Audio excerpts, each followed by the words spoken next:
We're live. There you go. Yeah, we're jumping. We should be live. Come on in, folks. Coffee. Good morning. I'm jumping over to my Facebook. I need to see how long we've been live here. Seconds. All right. Hopefully so. Yeah, we'd have gotten a notice from Facebook because of what we were just talking about. They just slammed us. Anyway, come on in. Come on in, folks. I got a sharing. It's a StreamYard. Yeah, okay. Fine. So how do I get rid of that? We got a special guest today. Putin's coming in to give us his opinions on Jack Kirby. It seems to be the popular thing at the moment. I can do an awesome Zorak imitation. Hello, everybody. Come on in. Space Ghost is here. That show was both horrible and good at the same time. Yeah, do you know what? I loved it. I hated that show with a passion for years till I actually sat down and watched it with a sense of humor. The writing in it was very good. It's like, how dare you abuse Space Ghost like this? It was, yeah. It was the best of 90s humor. That was. Skip Edwards says, hello, friends. Hi, Skip. Hi, Skip. Hi, hello. Skip Edwards. Hey, Leroy. Leroy's in the house. Good to see you, buddy. Hello, Leroy. Sorry, my voice is going to be a little scratchy today. I've been under the weather. Hopefully crawling out. You can help support ICN by sending stars.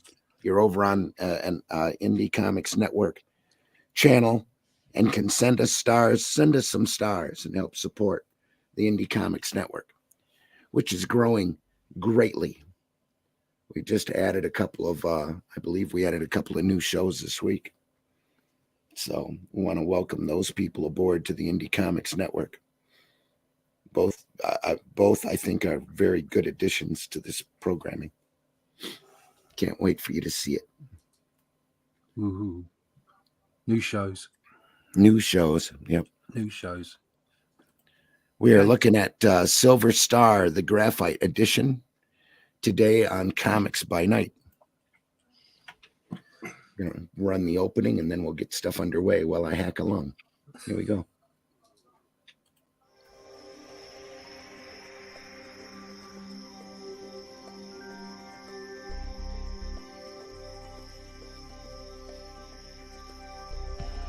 What was that?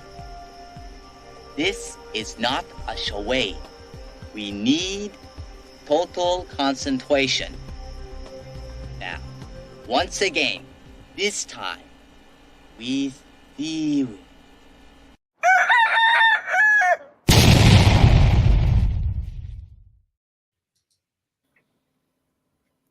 Come on in, everybody. Ooh, there's a big one. There you go. There's a big one. Unchanging behalf if. Hello, sorry for bothering you. I want to offer. Oh, yeah, great, buddy. Yeah. All right. See you later. It's just another bot. Do we have a message from our sponsor?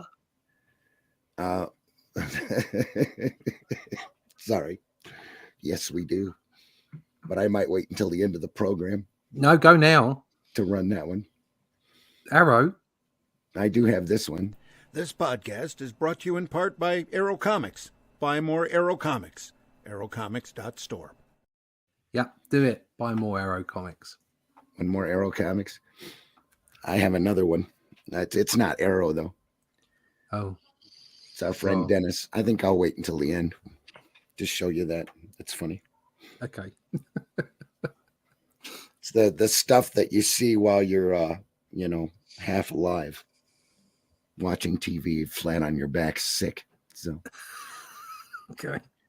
SLVER STAR. Just a quick one for Dave, because he's just turned up. He sent me the latest Perfect 10, which is absolutely brilliant. He's awesome. Making proper comics. Okay, that's genuine, not to be confused with Oh, Pop Comics.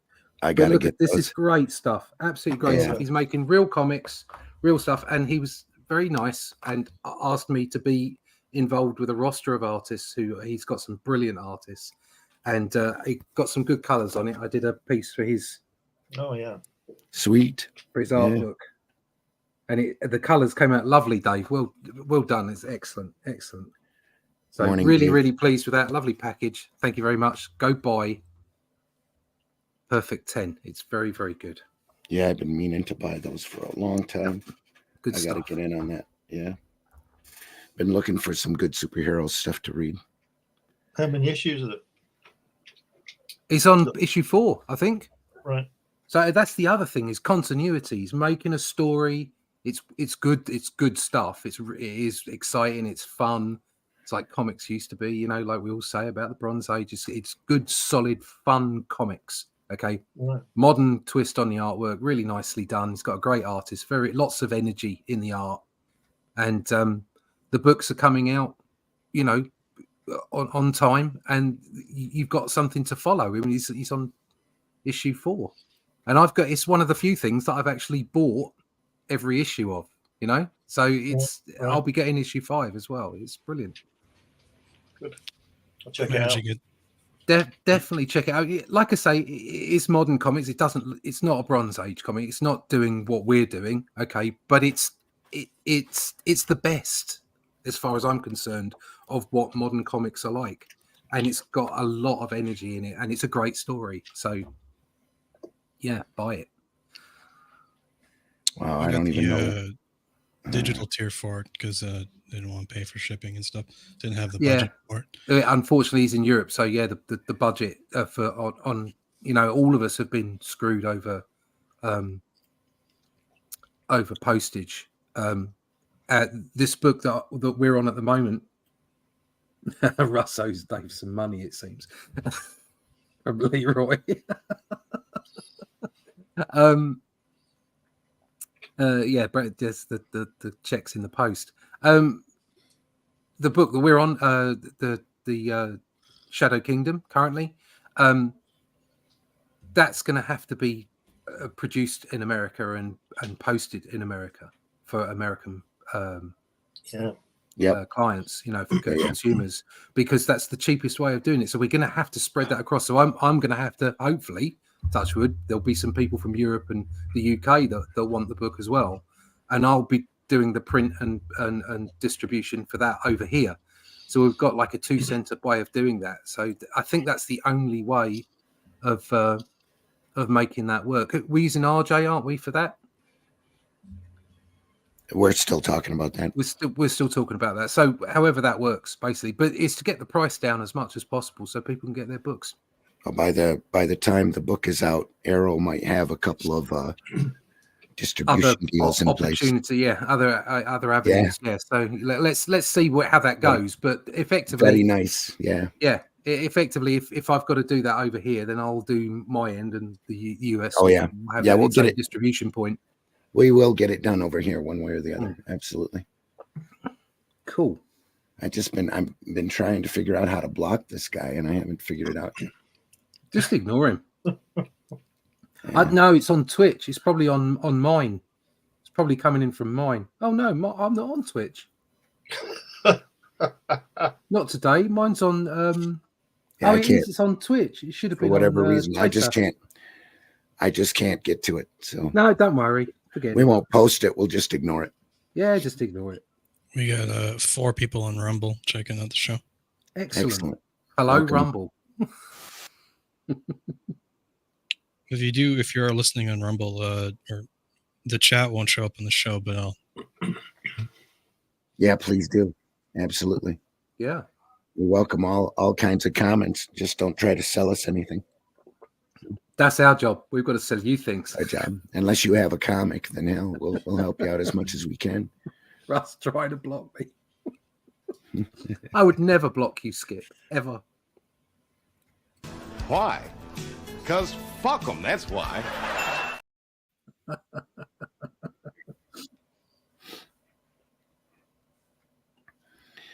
I'm your host, Randy Zimmerman.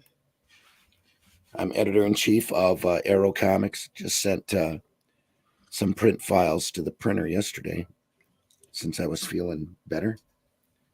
So there'll be more Arrow Comics. You can find my stuff over at arrowcomics.store. And also joining me this morning is Glenn. Glenn, introduce yourself. Hi there, I'm Glenn Fleming. I'm a writer, artist, and publisher. I've been reading comics for 60 odd years now, and I produce my own. You can find that on funmycomic.com. You can also go to Barnes and Noble and places like that, and New Haven Press, and get my book about Jack Kirby. And I also produce Comics Limited, which is a magazine about comics, and you can find that on Amazon.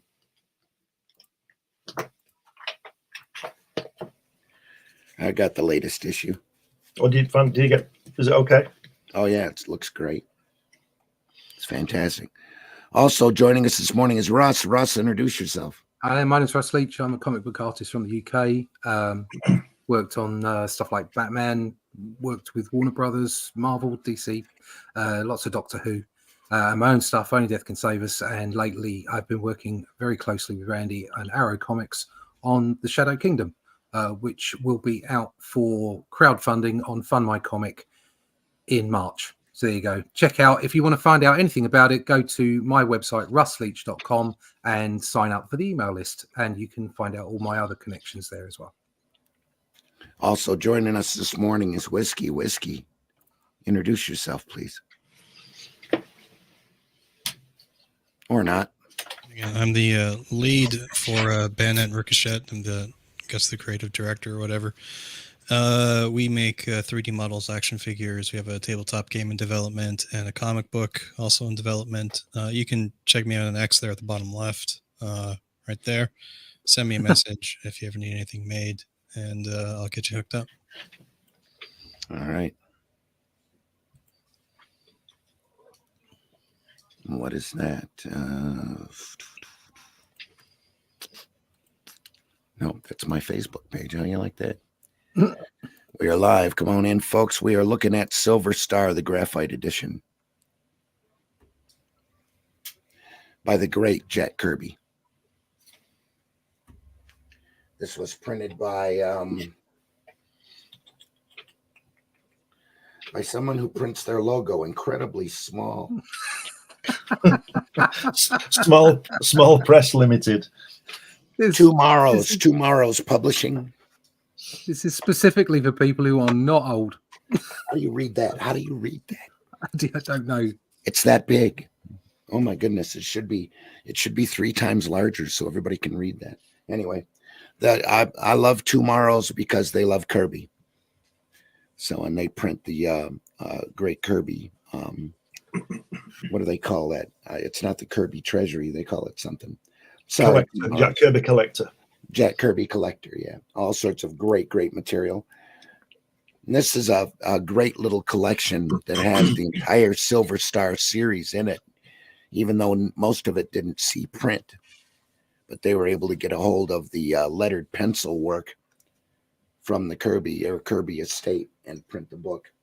Oh, look at that. It's a complete visual novel. In pencil. They say in pencil form, but some of this is inked. SLVER STAR.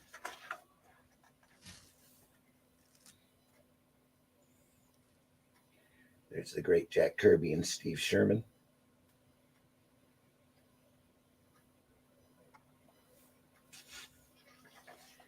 Introduction. There's the pencils. They're a cover. That's the pencils for the cover for the book here that they used. I always thought this series was better than Captain Victory. Yeah. I think it's only lasted 6 issues, doesn't it? Didn't last. It didn't last very long. That's for sure. I don't think they printed the entire. Sorry, that cover. It's amazing how technically it's very static. It's just 2 figures and some strike lines, and yet it's still buzzing. Yeah. It's still got energy in it, just because of his style. Yeah, it is.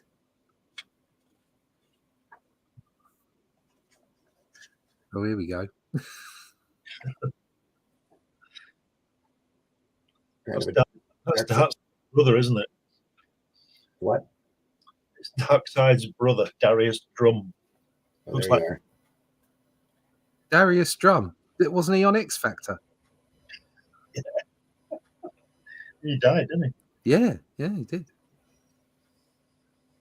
So we've got a graphite, complete graphite thing. We've not seen any yet. We've got lettering and inking by Mike Royer.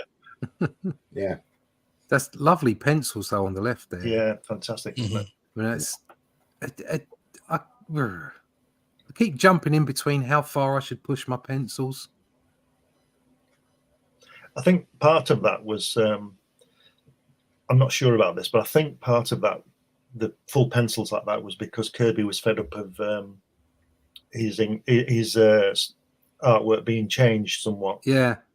Because I do remember reading somewhere that he told Mike Royer, just ink what's there, don't sort of do Joe Sinnott on it and embellish it. I think he was just. I just think he wanted totally his own representation of his work. Yeah. But Mike Roy does a fantastic job, it must be said. Yeah, he does. And I've enjoyed second of the inkers with everybody else except Joe Simon, Joe Sinnott, who's number one. That's just me. Everybody else is second. Yeah. But Modern day, if you could knock out pencils like that, there's no reason for ink at all. Yeah. Well, no, exactly. Yeah, it's difficult to suggest why you would ink over the top or something like that. Yeah. Especially if your colorist is good.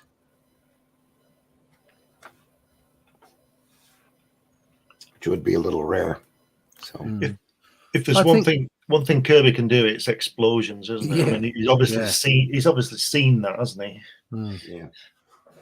Well, I think that's something. Looking at the latest Conan books, the colors on that from Titan, and I don't know. Sometimes I feel like I think the colors in that aren't bad, and I think if you're going to have a soft touch for the colors, you can work over someone's pencils.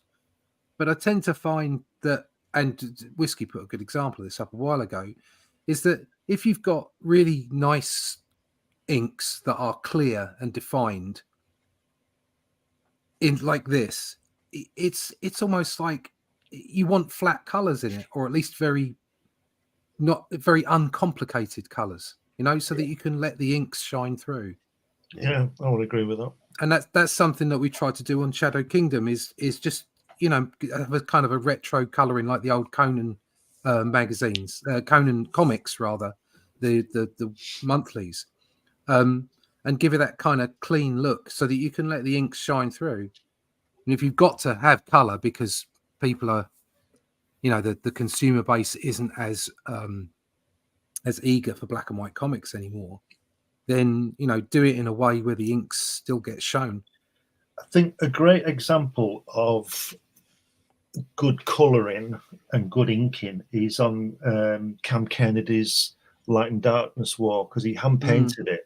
Because he's a painter as well. Yeah. If you look at that artwork, and he's drawn and inked it, but he's painted it as well. And I think hand painting is a whole different thing. Yeah. For me, it comes across. I mean, I would look at the colours of Mike Mignola and over Hellboy and that kind of stuff. Oh yeah. Yeah. And it's just there's nothing complicated in that. It's just beautiful, absolutely beautiful. And yet it's completely different to what Cam Kennedy would do, which is a full-on painted thing. So it's like I could quite happily sit there and read an Alex Ross book. Do you know what I mean? But I wouldn't necessarily want color filters and all kinds of grads and effects and stuff from going on this kind of work. I just want flat colors on this. Yeah. I would be curious because we've had opportunity to sit on panels with Gary Martin before on his opinion, because his opinion before on the one panel that I was on a show with him was that there currently aren't that many colorists that can do a decent job at all. So I would like to ask him, and if anybody manages in our circle of contacts or whoever gets a chance to, if anybody's listening to this, ask him what would make a good colorist. You know, what I would like to see what his opinion on the subject is. Like, would he go for more like what Russ was talking about and I was talking about earlier? In retrospect, a flat color that just kind of just does the job just enough to make the ink shine through, or would you go with a painting theme, great like gradients, or hand brushed or computer digitized, or however you would do it? So I'd like to know, what does the inking master say? Oh, no, that was a great example that you showed, actually, Whiskey, because it was a remitter piece, wasn't it? It was Spider-Man. Yeah, and they had the two. Yeah, they had the two either side, and you could see that the one that wasn't flat was just, I don't know, it just made it a bit more confusing. It was difficult to work out what was going on. So I think I sent you that via message. You could bring it up if you take a second. Yeah, I'll have a look. Some great sequence there. If him lifting the tank.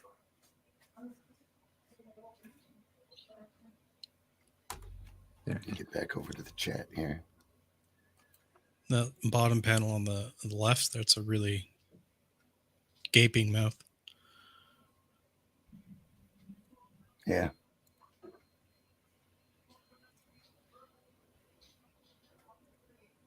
Oh, where do I leave off here? Yeah, Leroy, that's too bad. I have the fun of indie is directly dealing with the creator. This is the king. Half the fun, yeah. Yep. Russ trying to block me, Skip says. Russ, could I interest you in a timeshare? A timeshare in Michigan? The king asks. Don't take a timeshare in Michigan. Randy sounds under the weather. Randy is under the weather. A little bit of influenza A. Went and got tested yesterday. So no COVID. Shirley Roy, I accept all major credit cards. Skip. I'm still tired after taking OCY, Aki, after the surgery on Monday. Oh, Oxy. Did you have surgery? Oh, wow. Oh, sorry, King. Hope you're okay. I'm going to nap. I'll catch the rest on replay. All right, King. Always happy to have you here whenever you're here. Take it easy, Skip and Dave. Speedy recovery, Leroy. I'll catch you on the next time, buddy.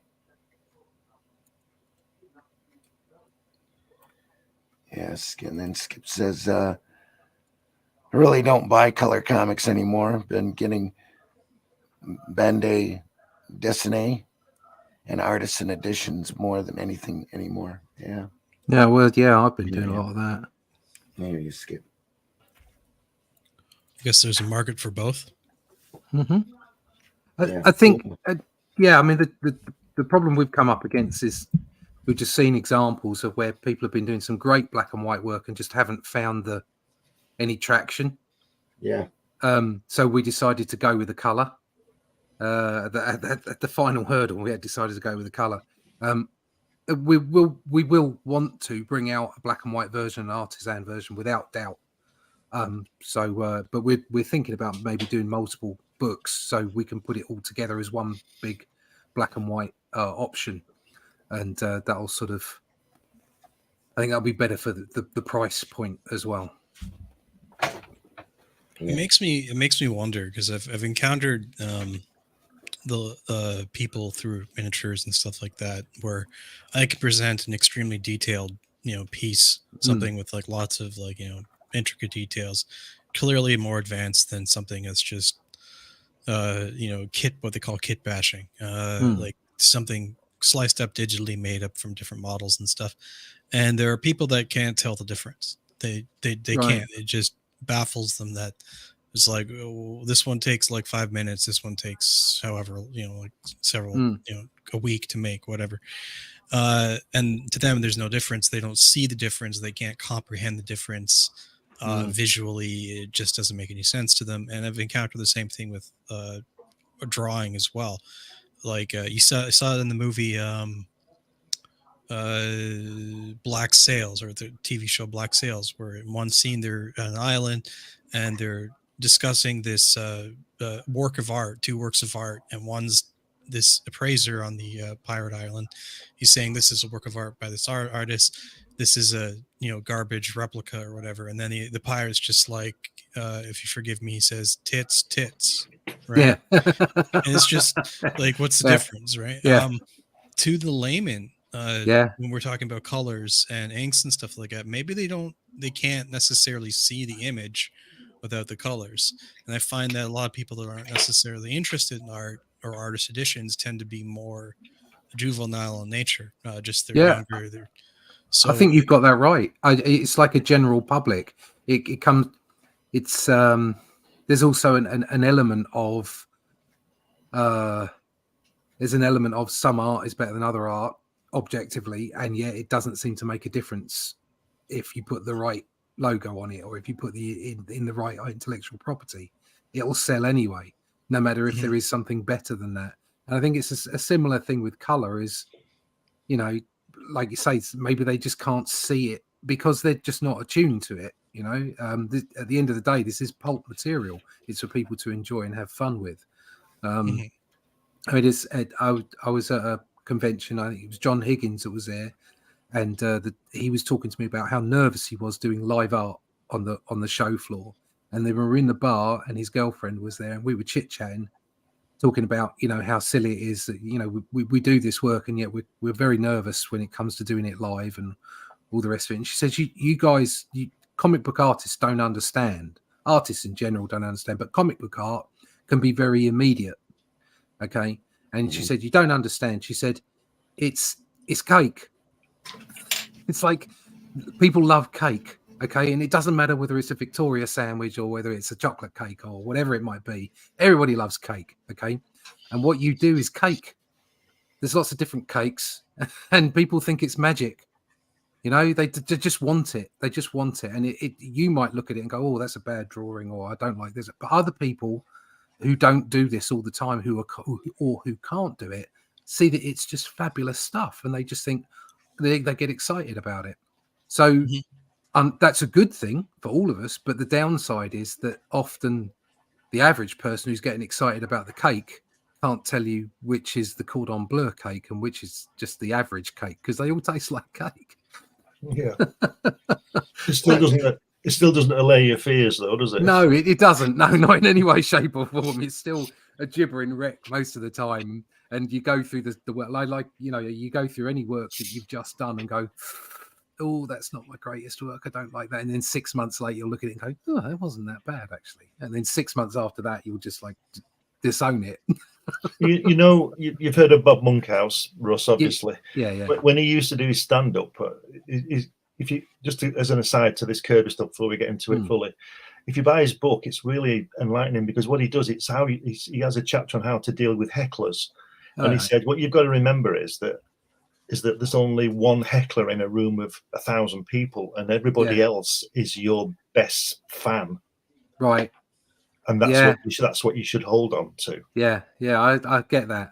Yeah. It's when you are at conventions, it's amazing the nice things that happen, to be honest. Yeah. And people are so pleasant, and when they do come up and talk to you, 9 times out of 10, if people are coming up to talk to you about your work, it's usually complimentary. Yeah, most people want you to succeed, but you always get the nod. I do. You always get the nod. Anyway, what's this? Look at that page on the left there. It doesn't stop coming up with unusual things, Kirby, does it? I mean, look, who would expect a girl with a guitar singing in one of his one of his books? Bizarre. Ties back to the first page. Yeah. They're saying, sorry, small earthquake. It's still all right. Skip is so insightful. Was there a popular singer at the time or something that was like a young girl playing music? No, not really. It wasn't that German girl from the Eurovision Song Contest, was it? A little love and a little peace. I don't remember that. When was this done? Was it 82, maybe? 81, it's close. 82? Yeah. It's close. It's around there. Yeah, looking for a copyright date. She sung it in German as well. Well, this was printed in 2006. That's not when the original ones came out. I think you're right, Glenn. Yeah. It's got that feel. When were the Eternals done? Mid-70s. Yeah. It's got that 77, something like that. That page on the left has got that kind of vibe to it. Yeah, yeah. Actually, You know what we were saying before about reproduction? Go ahead. Sorry? We were talking earlier about reproducing from pencils. It's amazing to me that Jack would spend time doing that background with that girl, which is probably ended up all black or thereabouts. Yeah. Yeah. Well, it just seems odd. I think I did some pencils the other day, and I had the background going into dark. Right. And of course the thing is you put a cross in for the black. Yeah. And I did actually fill some of it in so that I could see what it would look like. So I got an inclination about how the dark would be, and then the rest of it I could just put a cross into because I was inking it anyway. Yeah, having said that, I would probably do that because I think I did those X's once, and I think I missed one. Yeah, so we get printed with an X on it. Yeah, that's right. So it scared me. Like we were saying earlier, it scared me to death, so I don't do it anymore. It's cheating. It's an easy way out. Take an easy way out. Take an easy way out. Get your pencil sharpened and get it on. But it's lovely. Look at this. Yeah. This is quite graphic. Those bottom 3 panels. Yeah. Yeah. Considering this is probably Kirby's last published work, he's on fire again, isn't he? Mm-hmm. This is Kirby being Kirby. Do you know what I mean? It's like, like that top panel with the 3 guys with a hand over his face, over his mouth. That is so Kirby. I mean, it sort of reeks of him. Even down to the fact that the background is just really kind of geometric and blocky. And I always say this, and I'll say it again. Look at that beautiful lettering. Yeah. That's Royer. No, is that Royer? Yeah, I'm pretty sure. Yeah. I like the it is, appropriate amount of space around the text before you get to the balloon. Yeah, that's right. There's nice space inside the bubbles. Yeah. And by hand too, it looks like. Yeah, a lot of people miss that because, like you say, they jam it in. They jam it. They don't. That's why, again, I'll say it's best doing it freehand than using an ellipse, because an ellipse is obviously set to a measurement or a curve, and it doesn't fit. Yeah. The books the Only Death Can Save Us books I actually lettered in Photoshop. Right. And I did the bubbles I did on a layer with their own border. Yeah. And I created an appropriately roughly sized oval, and then I distorted it. Yes. So that they weren't all ovals, they worked around the text. Yeah. And actually that came out quite nice. I mean, it wasn't a standard way of doing lettering. It was just the way that I did it for those 2 books. But it worked really well. Yeah. And another way of doing it, a good way, I've not done this myself, but I've noticed this 40 years ago. If you look at Watchmen, Gibbons doesn't do ellipses. He does little. He obviously draws it in pencil when he does it. When he inks it, these short lines. Yeah, it's really effective. Really effective.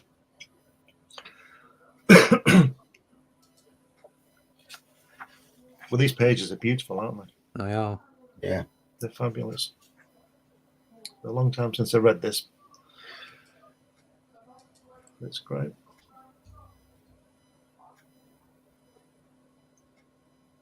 He just loves his grid, doesn't he, Jack? Because it's not about that; it's about the storytelling. Yeah. See the lines drawn here. Yeah. Yeah. He's obviously used blank pages for this, hasn't he? And drawn rather than the pre-printed. Yeah. Well, I use blank pages. The pre-printed ones are expensive. Yeah, I use artboard, so I draw it on Yeah. the board. Yeah, well, I pencil digitally, so I have my own templates anyway, Right. and then the template just gets printed out, obviously with a blue line. Yeah. Which means I've got everything I need. I think I end up drawing a little bit larger actually because it's on A3, and I go right to the edges. Yeah. I can just about see my trim marks at the edge of the A3 sheet.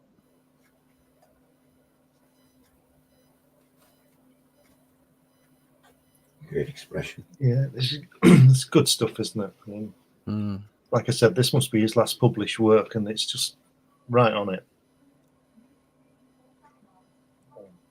It's very wordy, though, isn't it, for Kirby? Yeah, it is. A lot of exposition here. Info dump. Yeah. The only thing I don't like what Kirby does is when he has the letterer, usually Mike Royer, put a word in inverted commas, because you don't say the inverted commas, do you? It's like when you're doing lettering, as far as I'm concerned, if somebody says 14,000, you have to write 14,000 because nobody says the number.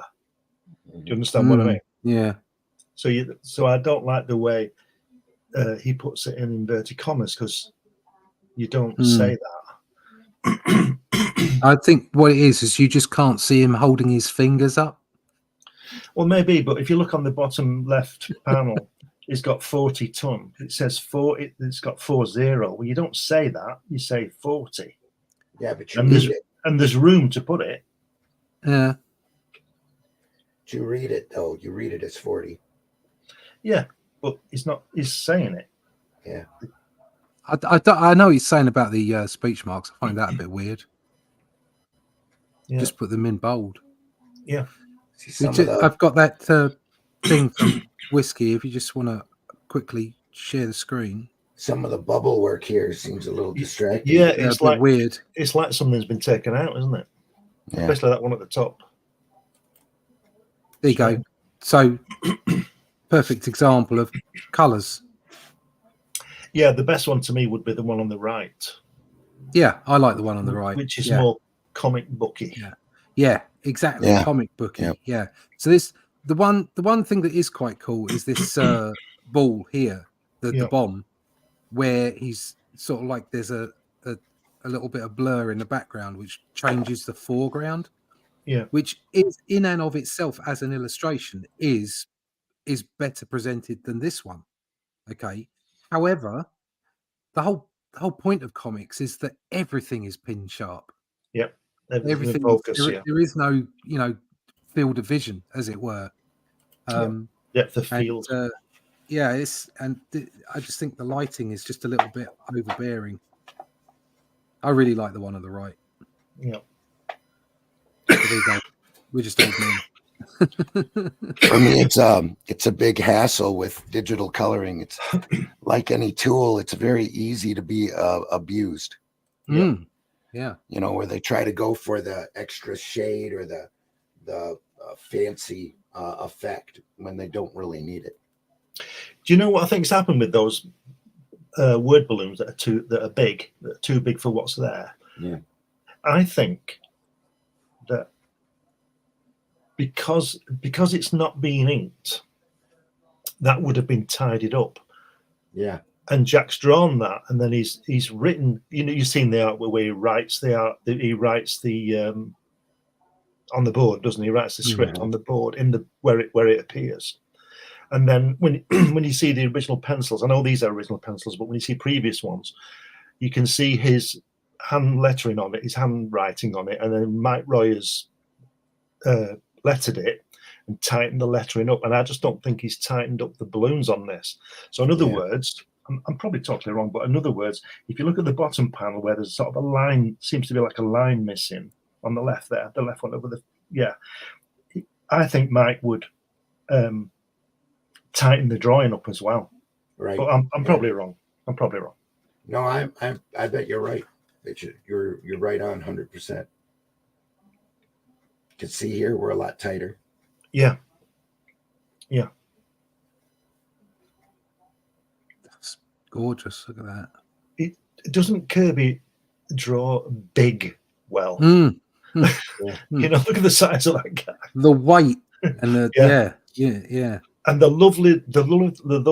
I can't say it. The lovely thing that Mike's done there on that top picture where the guy's lying down is, like you said about the weight, he's put that really heavy line on top, hasn't he, and pushed him down. Yeah. Really superb. Great ink at Mike Royer.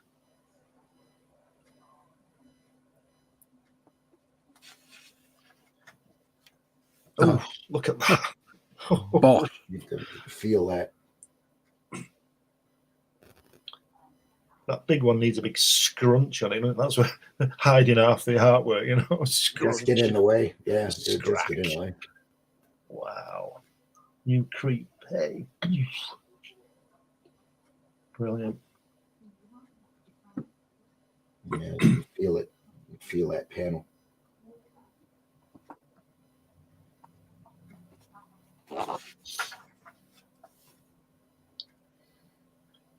Do you know what Kirby does as well with his villains? Even though they're insane, I suppose, because they want world domination and all that kind of thing, they're very calm and cool and collected, aren't they? Like those guys in Berlin really were. They knew exactly what they were doing. They weren't raving lunatics headbutting the wall. No. They were calm and collected, and which is scary, and that's what he does. He doesn't do. They go on a bit of a rant occasionally, but they're quite measured in what they're trying to do. Yeah. Darius Drum. Oof, look at that.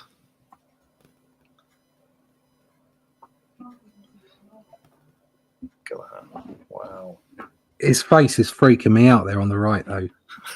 It's very flat, isn't it? Yeah, his eyes are really wide apart. It's got Yeah. a fish thing going on. Yeah. Look deep into my eyes. Yeah. Has that guy got his hand in his pocket? If he's got a hand. That's what I'm thinking. He's not actually a scientist. He's a flasher. Yeah.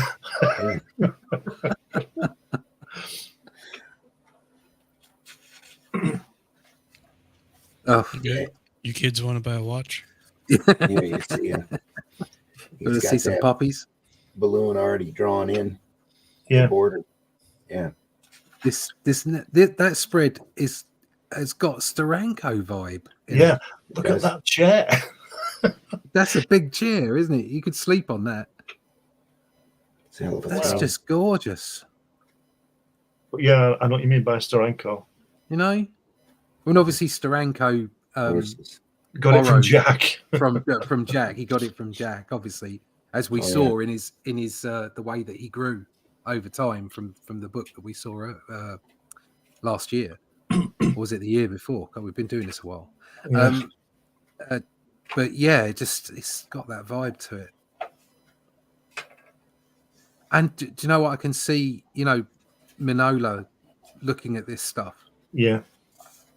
as well. Yeah. That's got. It reminds me of that prisoner, the aborted prisoner Yeah. that he did. He worked Yeah, on. yeah. Yep. Mm. Very much so. Look at that. Cheating on the perspective and everything. It's great. Yeah, it's just great. Yeah, mate. that'll work here. Yeah. It's fantastic. And like you were saying before, it doesn't need any colour on it. Yeah. No, it doesn't. But if it did, it would just be simple colour. Yeah, you couldn't paint that. Well, you could, but you'd be wasting your time. I think it's too heavy on the blacks, isn't it? Yeah, Yeah, I yeah, don't exactly. think it would look good. Yeah. But there was I can't remember the guy's name, but there was some guy that was drawing like Kirby sort of about 15 years ago, Scioli. maybe 20 Tom- years ago. Yeah, Tom he was doing some Scioli? stuff, Yeah. and his work was very Kirby-esque. Which was quite Working nice. at Image, doing a property I think he called Opus 8. Yeah, and I think there was some heavy colouring on that, and it just didn't Yeah. work. Yeah. Yeah, I got a bit of that. I met him at a show once. Got a sketch from him. Yeah, the Devil Flyer. Yes, Bronze Age color. That's the way of doing it. Yeah. Look at that. That how gorgeous is that old fella's face? Yeah. Just, and once again, look how simple it is, especially that one on the right, the panel 5. Yeah, where he's It's just drinking. a I was few, just looking at it's just that. a few lines. Yeah, and they're all there, aren't they? It's all you need. Everything's there. All you need. Yeah.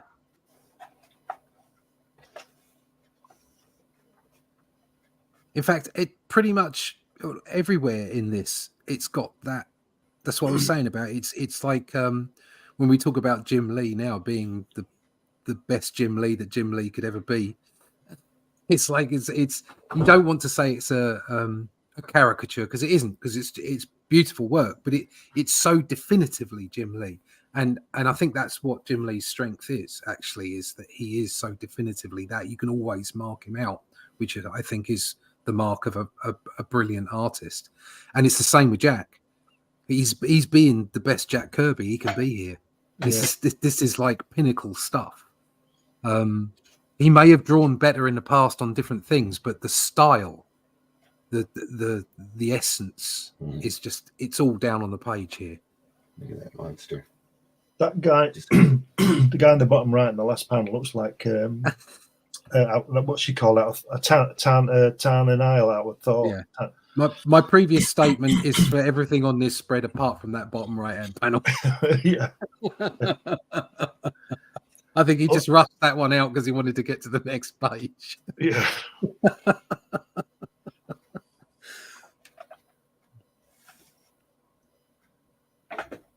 Now I want a car with an interior like that. With a steering wheel that isn't round. Yeah. Wibbly wobbly. Really, look at that thick. That's a thick car. Mm-hmm. Hell, the bumper. Yeah.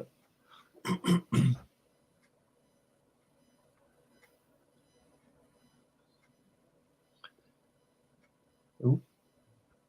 Sad. It's Eternal Deviant right there. Yeah. God's name, what? No matter what death looks like, each man knows that his life is ending. God's name, what? Yeah. Car is a bit strange. It is a bit strange. You're not sure if it's coming or going or coming. It's really out of proportion here, but it's beautiful. Yeah, it's bizarrely lovely to look at. Looks like it's got a reinforced front end here.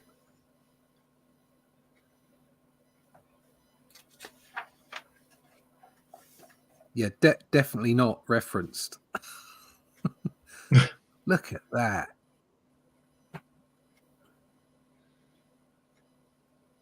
Look at Drum on the bottom there. He's standing like Darkseid, isn't he, with his hands behind his back?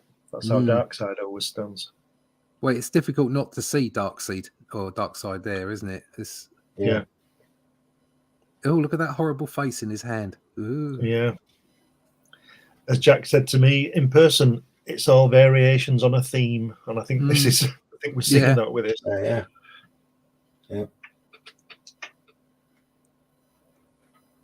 Wow.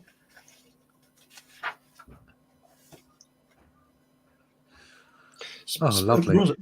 Russ, speaking of, you said Dark Seed. I asked Jack Kirby about that.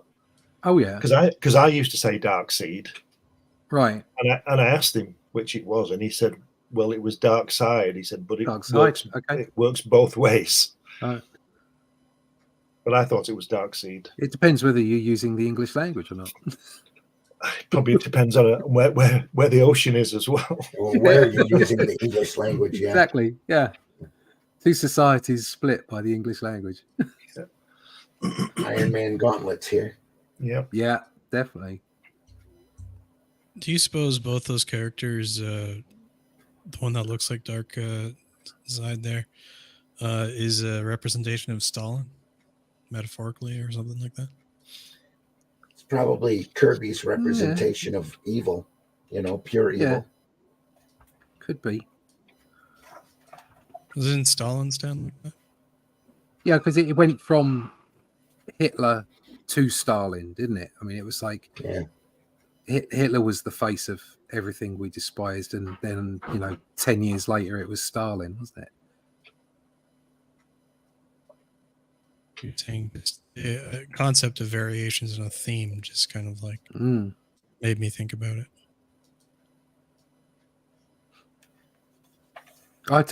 There was this film on last night. Well, I didn't. I watched about 2 minutes of it. I flicked all the way through it really quickly. It was a really old film. It was something to do with the Red Planet or the Red Mars, and I was flicking through it thinking this isn't a science fiction film. And what it was this guy that was claimed he was getting messages from Mars, and the whole thing was a fit up by the Russians to ruin our society. I don't know how that worked because I didn't watch the whole film. I just flicked through it. And then you got the guy at the end going, yes, it was all me. And it was like, what? We got messages from Mars, and that meant that our society fell apart. What? So I didn't even bother going back to check the story out. It was a metaphor for TikTok. Yes. Yes. Very probably, yeah. Look deep into my eyes. Yeah. Oh, he's drinking he's got a nice solly there. How nice is that? Yeah. Yum yum. He really looks like he's enjoying it as well. Yeah. I changed my mind. This guy looks like a cross between Darkseid and Metron, doesn't he? Yeah. Yeah.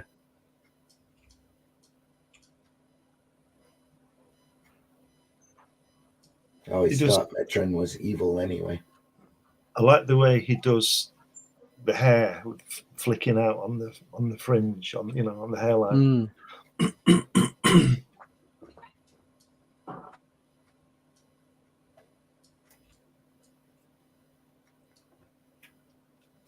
A lovely faces, top right, two panels there. The faces, top right. Yeah. All the faces in there. They kind of remind me a little bit of Buscema. Yeah. Because what they're both doing is they're doing it with simple lines. Yeah. They're not trying to shade it in. They're getting the bits that are required. And Buscema used to do that beautifully. Yeah. He used to do that, especially on his women, didn't he? When he draws a woman, the most beautiful woman you've ever seen, and there's no line there, is there? No, it's just two dots for a nose. It's just fantastic. Mm-hmm. Yeah, looking at his work on that, it freaks me out because I'm trying to produce, wherever possible, beautiful women. It's like, but they have noses. Yeah. Baby. Looks like Alex Nino to me. All babies look like that. They all look like that. Alex Nino. It's like Don Rickles. Yeah. Obviously. Yeah. Something I've thought about over the years, when we speak about John Buscema and women. John Buscema draws beautiful women, and John Romita draws pretty women. Not that pretty women aren't beautiful, but do you understand what I mean? And there is a difference, yeah. I mean, but John Buscema's women were luscious, weren't they? Yeah, they were sort of 35, weren't they? And weren't they based on a couple of particular models or particular actresses? I'm not sure. You were talking about noses, and it reminded me of a quote by Alex Toth, where he says, "I spent the first half of my career learning what to put into my work, and the second half learning what to leave out." Yeah, that's exactly it. Yeah, it's I'm still working out what to put in and what not to put in. Look at that exaggeration in that face. Yeah. Little Reed Richards right there, it looks like. That guy with the expression in his face, look at his neck. He's really tight and straining. Yeah. Like he's shouting. Get me pictures of Spider-Man. Yeah.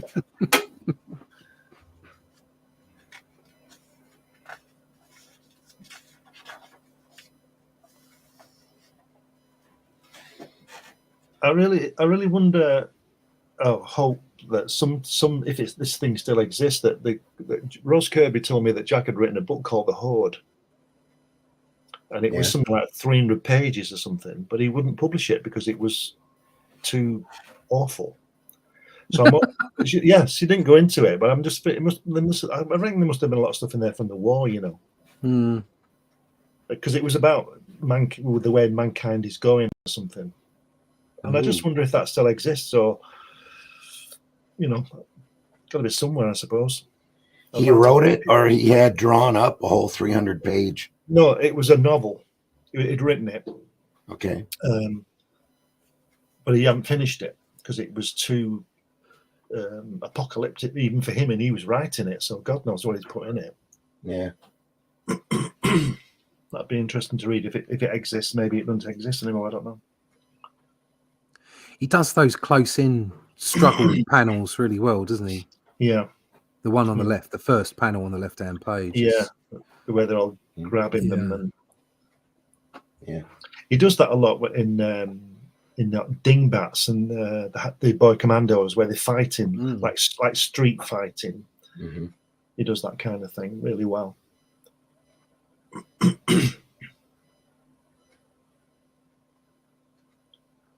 This is great, isn't it? Just I'm going to read it again now. I've not read it for a long time. I love that angle. Dynamics on that is incredible. It just balances off of all this detail. It's beautiful. I'm just wondering, you know, like I said, I think this is his last published work, but it's got real vibes of 2000 AD, and he did that in about, 1976 or something, 77. Yeah. It's got that kind of vibe, and I wonder if he just pulled it out of the drawer. He'd already done it at that time. And he just pulled it out of the drawer when Pacific came along, and he published this and Captain Victory. Maybe. You know, maybe they rang him up and said, Jack, you know, blah, blah, blah. You keep the artwork, you keep the copyright. Have you got anything? And he said, yeah. So he either pulled it out. So he either pulled it out of the drawer or did it overnight. Yeah. I'll be back to you in the morning with 64 pages. That's right. Yeah.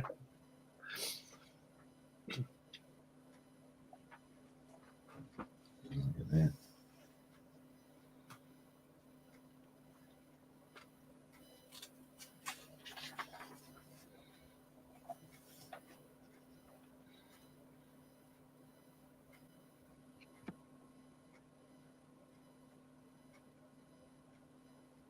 Wow. There's some power stancing going on in there, isn't there? God. This is the sort of the vibe of this is reminding me of the John Burns stuff we looked at, the X-Men thing that he continues to do. It's like a last hurrah type of thing, and it's just amazing, isn't it? Incredible. Yeah. Well, It's just been let off the leash. Yeah, that John Burns stuff is amazing. Labor of love. That's what it is. Yeah, you're dead right. There are probably no time constraints, no deadlines. Yeah. Do what you want. Well, I think he earned that, didn't he? If that's the case. Been ignoring the chat. Sorry about that. Devil Flyer is screaming in the chat. What's he saying? No, I don't think he's got. I don't think his caps lock works. It's just Your caps locks work. That's for sure. Yeah, that's the way he talks. That's his thing. And the thing is it's instantly the Devil Flyer is in the house. Yeah. It's here. Hello, HR. HR. Taste is so relative to this. An outsider can like any comic art, but I doubt any of your favorite artists are the same as mine. Point being, Frank, quietly is not the best flavor of cake. Skip. I love you, Skip.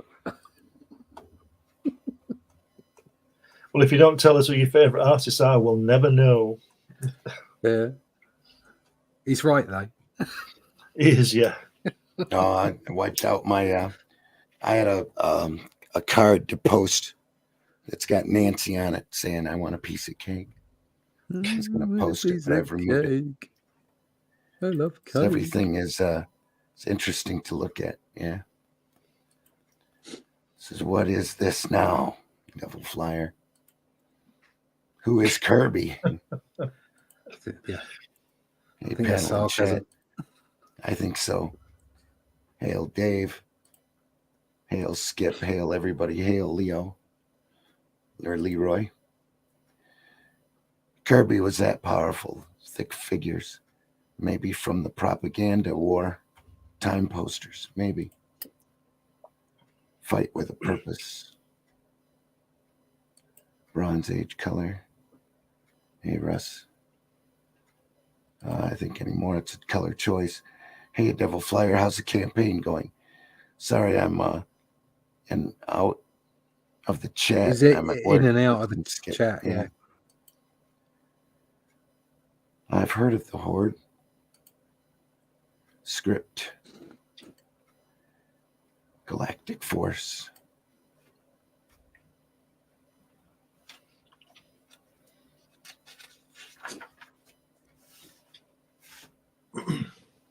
Wow, look at that.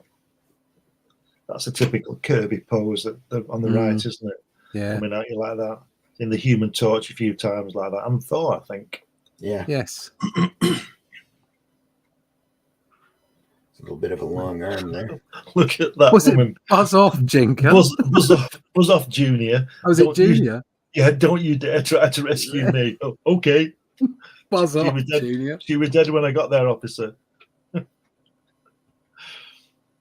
Oh, here you go. Skip has told us what his favourite artists are, and they are indeed fabulous.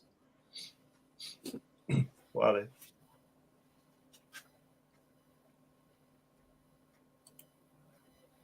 Travis Chure. Cherished. Travis Cherished, is it? He was big. Cherished. He started off as a little bit of a Jim Lee clone, but found his own feet and ended up doing some absolutely fabulous stuff. Roger Abanitz. I've never heard of him, I have to say. Oh, good. I hadn't heard of him either. But Wrightson and Presets their own stories, so yeah. Didn't want to speak up. Yeah. Yeah, Wrightson though. Who doesn't like Wrightson and Frazetta? Yeah, crap. How can you not? That's just brilliant. You know, that's almost like a smaller panel blown up. Yeah. Yeah. Because there's quite thick lines on that. Wow. That's great. That's cracking. That reminds me of Will Smith in Robot when he gets... Yeah. Or when he doesn't get that kid out. And he takes the guy out, yeah.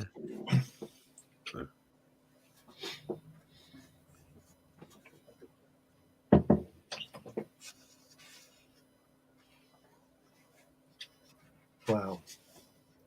Didn't lose any of his energy, did he? No, but look at all that detail. Yeah. Kaboom.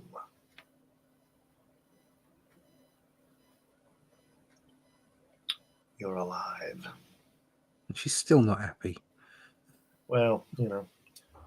Checking out her makeup. Yeah. And look at the way he's got such a concerned look on his face. Yeah. Just from the position of the eyes here. Just beautifully done.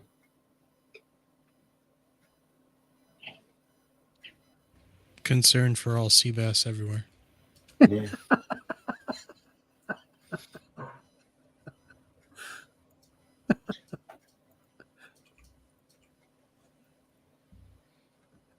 Oh dear.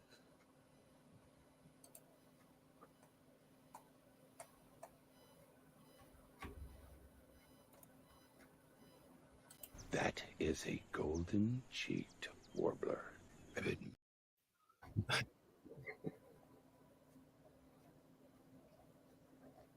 actually a golden cheek warbler. A lot of ticks there. Touch my chin. Touch it. Touch my Shit, chin. open it with a sound effect.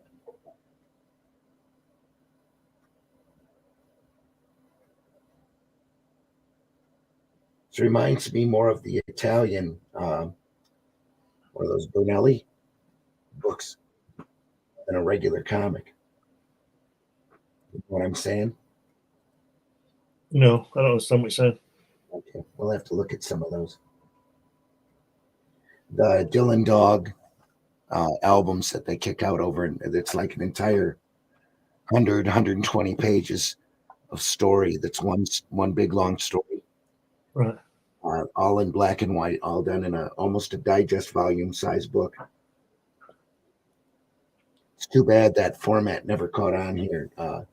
Dark Horse reprinted a few issues of that, and a couple of their titles, and couldn't get it to succeed here in the States. So there's some just beautiful black and white work, beautiful black and white sequential artwork. Dylan, you familiar with Dylan Dog at all? No.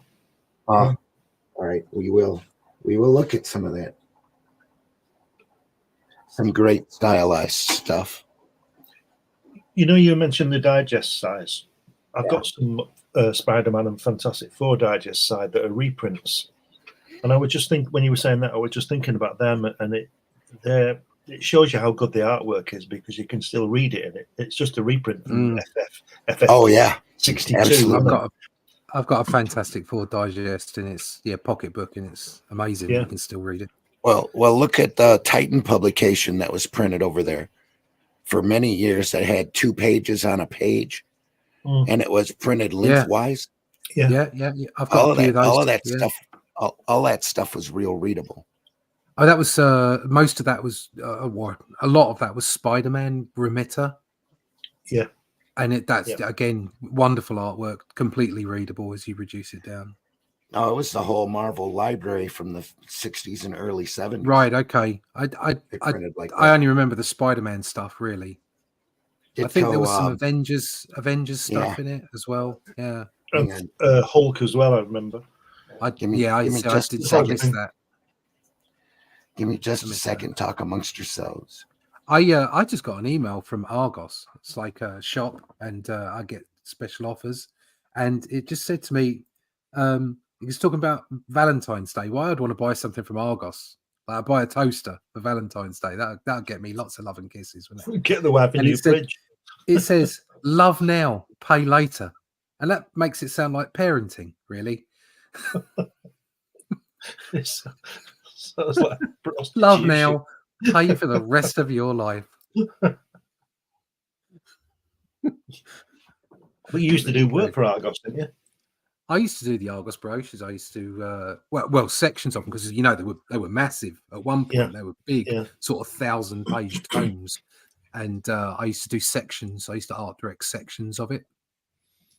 We had like a creative director who sort of oversaw the whole thing, and then we were called senior layout artists, but we're effectively art directors because we art directed the photo shoots and all the rest of it. Right. And so I'd get toys, women's gifts, men's gifts. Me and Power Mind Dave, we used to work for this place, and we used to produce an 800-page catalogue twice a year. But we used to turn it around in 3 months. Yeah. 800 pages from design to photography to illustrations, whatever. And we used to turn it around in 3 months, which is pretty good. Stupid turnaround times. Yeah. Especially since you didn't have computers then either. Oh, no, this was with computers. Oh, that was with computers. Okay. Yeah. Because we used to turn around so in that time, because there'd be a brochure every year, 1,000-page, 1,500-page brochure, whatever. And then also they'd be doing these 22, 24-page, or whatever it is, 24-page flyers. Yeah. Because they'd have the sales on and stuff like that, and you'd be doing those. So once you'd finished all those sections, you'd be doing that kind of stuff. And then I did the same kind of thing for Dixon's and Curry's, PC World, and then I got the higher class stuff, and I got some stuff. I did some stuff for Sony, for Hornby, and Harrods, and people like that. The mail order stuff, and then I ended up going off to the design arm of the company, and I ended up doing code. That's when I got into code, and first online Sony European product library. There you go. Excellent. you could go online and get all the products in one place. So I didn't write the database for it, but I was close in on the database side, and then I wrote the front end for it. So that was back in the wild west of the internet. That was. Yeah. That was before 2000. That was before the bubble burst. Here you go. Yeah. I couldn't find my Titan digest that I had, but you've got a digest. Yeah. Oh. One of their where they took those, those double pages that they had, and they folded it again and saddle stitched it. I did find this though. Wow. This is a Avengers issue that they had printed. I don't know. I don't even know what they sold it for. Let me see if there's a price on it. It's probably in I don't think there's a price cereal box or something. Looks like it, but take a look at that. That's how big that is compared to the size of the book that we're currently looking at, which is about comic book size. You can open this up. This is in black and white, and it's incredibly readable. This has got the first 3 issues of Avengers in it in black and white. The early Kirby material. Look at how small that is, though. Still readable. That's comics to me. Plus, here's the Dylan Dog volume that Dark Horse did. And that's got all of the Dylan Dog issues had Magnolia covers on it. And that's the size comparison. But it's Italian, Benelli. And the interiors are all in black and white, and they're just super beautifully done. Very stylized looking work. Yeah, it's lovely, isn't it? They would give an artist a script and then just let them go. And there'd be 100, 120 or so pages of just, real stylistic looking stuff. Dylan Dog is a private investigator, beautiful. A supernatural investigator. And everybody that they used had their own individual style. Oh, look it looks like a kind of a Modesty Blaze type. Yeah, strip, it does. Yeah. Oh, yeah. Modesty that Blaze style, Romero, Look at that. I mean, look at that. It's beautiful work, and people don't really know it. No, but Dark Horse printed 6 issues of each one of these. There's a Dylan Dog. Nathan Never. There was a science fiction one. There was an adventure one. Dylan Dog's a supernatural investigator. They did a movie of Dylan Dog here in the States. The guy who played Superman in the one-off movie. He was on Legends as well. Oh, right, yeah. He played Superman. He played Dylan Dog. Is that a Manola cover? Yeah, all of the Dylan Dogs have Manola covers on it. Oh, that's gorgeous. But they're great books. I mean, real stylistic looking stuff. I've got a Titans here. Let me blow you up here. There you go. Mike is there's a Titans, and they used to be on the side. Yeah, but they're still really clear. Yeah, incredibly readable. That's effectively the size of a magazine, isn't it? But it's just printed the other way around. Mm-hmm. Yeah, and it's then clear in real life, not quite on your screen. So, it's clear in real life. And then again with really like flat colors. Yeah. Yep. Fantastic, aren't they? And that's just this big. Yeah, that's the same size as the ones I've got, but they're in black and white. Yeah, all awesome stuff though. Really cool. Yeah.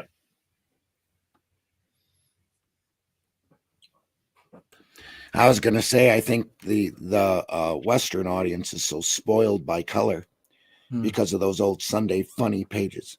Yeah, they're always printed in color, and so now having something in black and white, even if it's really stylistic, has a hard sell.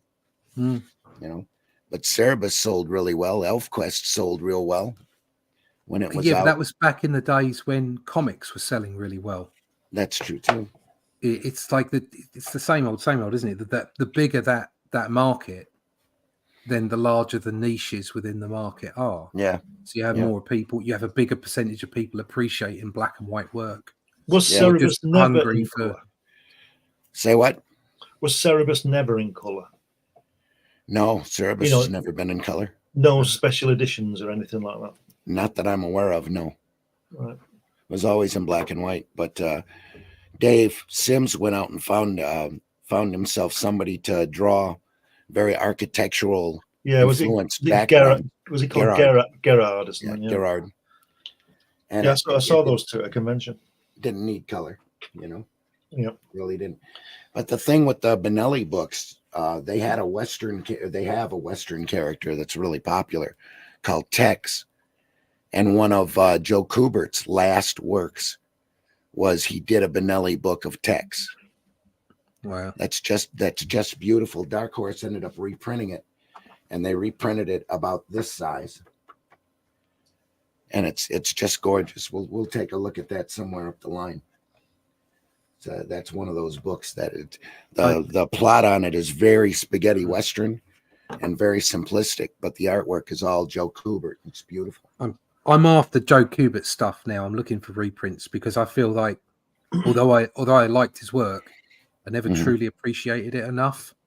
Yeah. And just seeing more and more of it and more of the man, I'm like, this is so good. So Dark Horse. I'm on a hunt for Joe Kubert stuff now. Yeah, you saw that. I have a Tarzan book that's got all of the Kubert Tarzans in it. You should dig that up. You should put that in a box and send it to me. That's what you should do. Oh, should I? Yeah.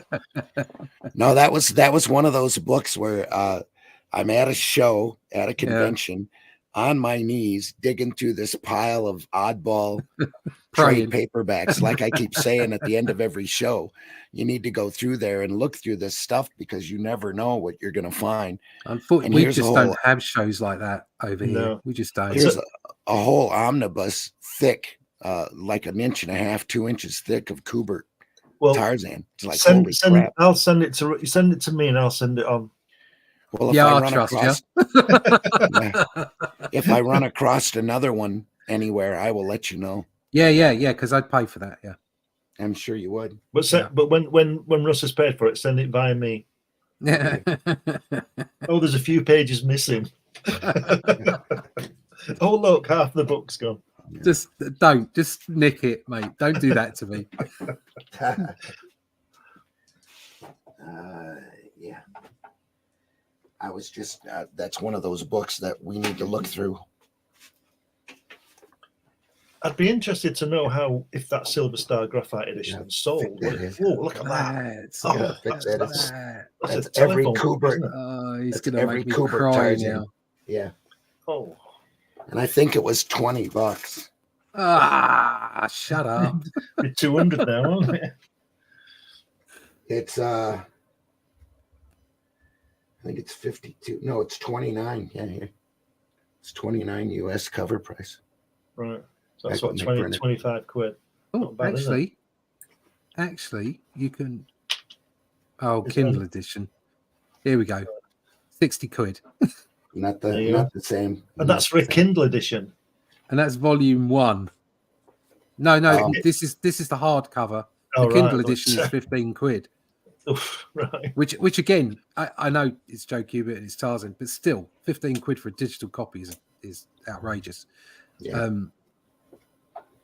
Tarzan by Joe Kubert, Kindle edition.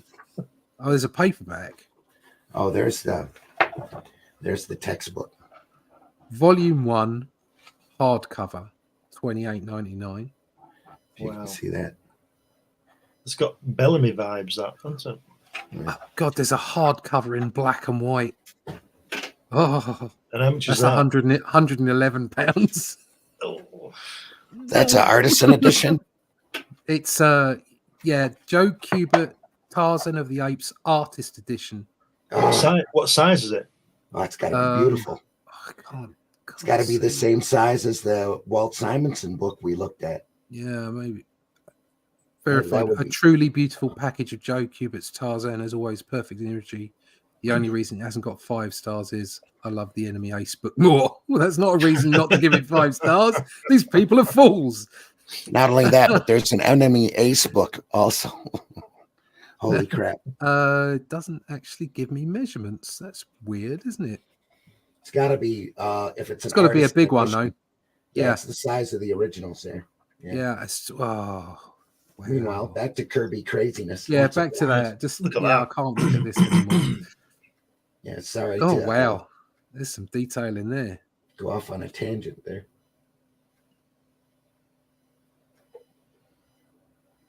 This guy, Silver Stars, he's like a machine man, isn't he? Type of character. You know, the machine man that Kirby did in the 70s. Yeah. I think he was doing this at the same time. I'm convinced of it. But it is wonderful. The only Machine Man I have is a graphic novel by Wrightson. Right. I think there might be some Iron Man in there as well. It might be future. I've got the Kirby set of Machine Man, and I've also got the graphic novel of the Barry Windsor Smith one, right? Which is really Trimpy, which is really nice. Now that drawing there with the guy pitching the ball, I'm sure I've seen Ben Grimm doing that. Yeah. Look at the hyper extension of everything as well. Yeah. Look at the colour marks though on the field. Green, beige. Yeah. Blimey. Yeah. This is why you don't leave things on your pages like X's. Yeah. Yeah.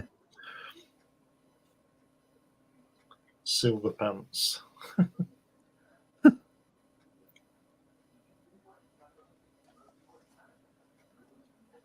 Hunter, hold that swing. Don't hit the ball. Oh, wow.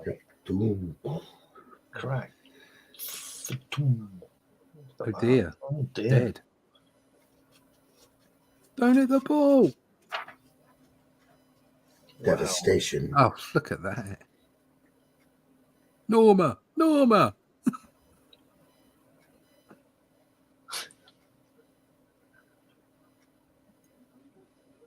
I'm resisting saying something there, but Norma. Look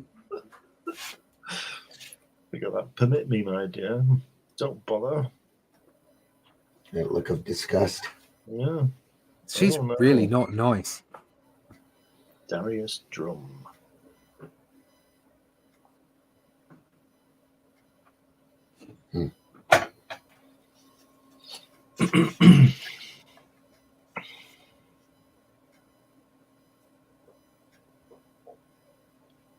Special guest appearance by Conan. Yeah, yeah. Not a perfect example of where an artist wouldn't be a good fit. It looks like those two fists are going to hit him. Yeah. I've seen a couple of covers that Kirby did for Conan. Right. Yeah.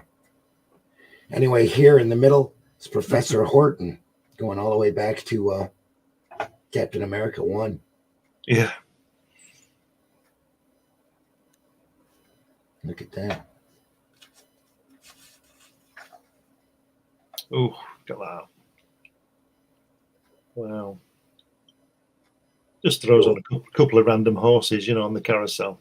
Yeah. Yeah, why not? Yeah. Didn't that see he's holding the carousel up? That there was a Thor story years ago, wasn't there? Where was it the circus something, and somebody Thor they hypnotized him or something. And Circus of Crime.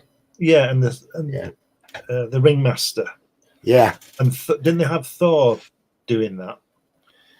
Probably. Yep. I think they hypnotized him. Simple stories. It wasn't about saving the universe every bloody time, was it? Look deep into my eyes. Yeah, this is just good fun.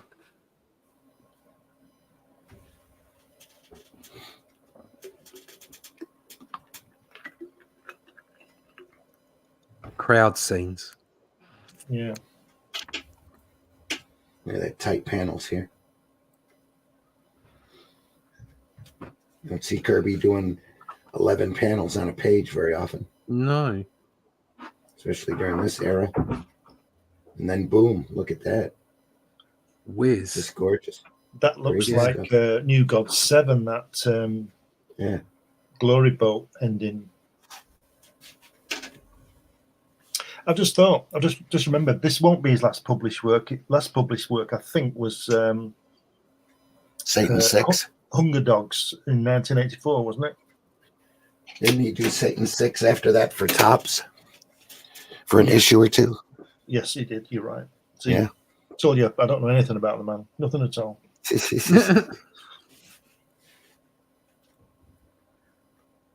I lied. It wasn't him saying to me, "Who are you?" It was me saying, "Who are you?" to him. The good, the bad, and the Right. people. Break. There's Eternal, a Celestial right there. I'm gonna say, yeah, or a century. Yeah, Sentry. Look at that.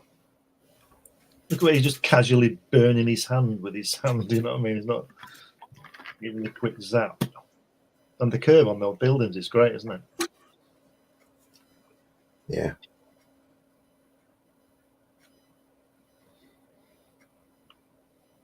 Silver Star. So sad. Look at that pain. Big Masai, Goliath of the Ghetto. With his Galactus shorts on and dark side boots. Oh, look at that.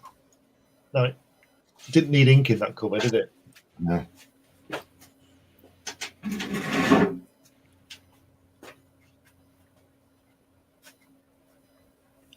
Some kind of horse racing accident.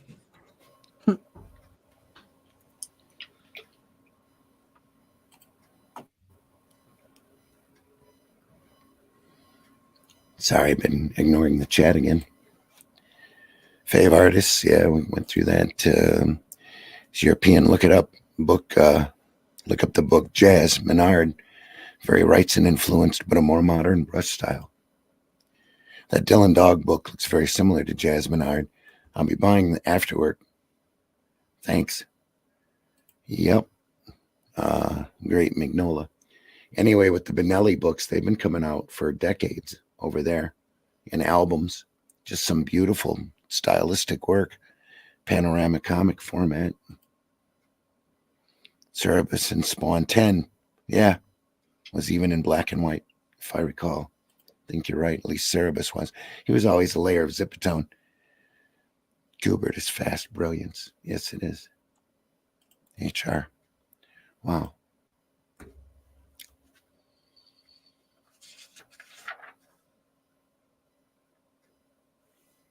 This edition would have been good as one of those large format books, wouldn't it? Very much so. An artisan edition. Yeah. I said before, I just wonder how it sold, this particular comic. I don't know. I understand it's pretty rare. Was it a limited edition or was, you know? I don't think it was limited. I don't think they printed very many of them to order. I don't even remember where or when I ran across it. I saw it in a comic shop in New York, but I didn't buy it. I should have got it. I'll be honest, I never knew it existed till today. Right.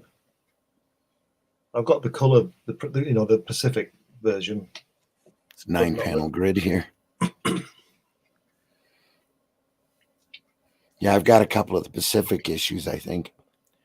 But when I saw this, it was a while there. I was picking up anything that was bound. That was Kirby. Yeah. I've got his what's his name? American book. I can't remember. I have his Boys Ranch book too that we need to look at. Nice little hardcover version of that. It's Kid Gang in a Western ranch. Yeah. Just some great, great stuff.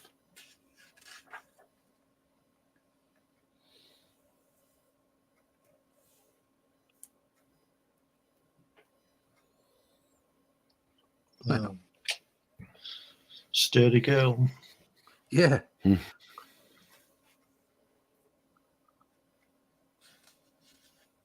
It's cool. Through there. Just very dense from being hit by a shovel too many times, just compacted right down to size. Yeah. What a bug. That bug. It's a very scary concept, this, isn't it? Yeah. There's a lot going on.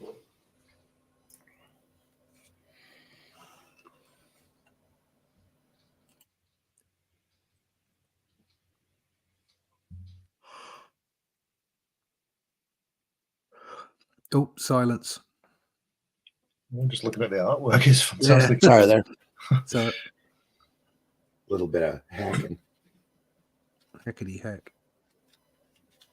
Wasn't there a Marvel character like similar in design to the bug called Technovore? I'm sure there was. Vor. Never heard of It's like a character from New Gods here. Yeah. Like in the Black. It's a sentient computer virus, I think. All right.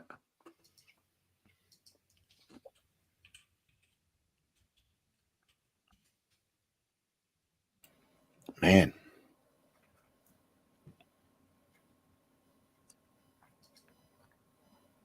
It's weird, that bottom left-hand panel. When you look at that panel compared to that one we picked out of the scientist with the beard and moustache or whatever, Yeah. and how good that panel was, now not very good that panel is. That's right. And it's lacking a bit of text as well with those bubbles again. Yeah, a bit weird that panel was. So many things to get wrong in that panel, and then you look across to the panels on the right hand page, and it's wow. Technovore first appears in Iron Man number 294, July 1993. It's created by Len Kaminsky and Kevin Hopgood. To say that was when Kevin Hopgood was on the title. Yeah, another British name. Yeah, Kev Hopgood. Yeah, he seems like a nice fellow. I spoke to him a few times. Quite helpful. Right. Very nice chap. I think I've got an interview with him in Crikey. I think I'm not sure, or an article by him. I'll dig it out. I'll send it to you. I did a War Machine picture for Draw the Marvel Way and popped it up on Twitter, and he said, "Yep, that's it, nailed it." I'm like, "Oh, right, okay, fair enough." Right. If Kev says that, then I'm happy. Yeah. Do you think, just before you turn over, those panels where we just said they're not the bottom left two, do you think they've been added? Because I think they've been rushed. That's what I mean. As if there was something else there, or he's had to do it again. Because look at the blacks on the top half of the page and the right hand page, and then there's nothing there. It's just they're just weirdly out of place, aren't they? Yeah. No, I agree. Looks the same to me. Okay.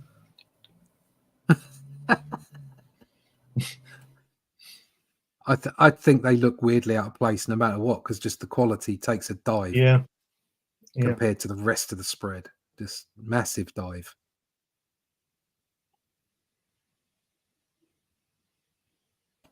The pencil, the thickness of the blacks on these pencils, the spread remind me of that. What's it called? Where it's in the street. That short story he did for that magazine, Street Call or something. Well, a very early one.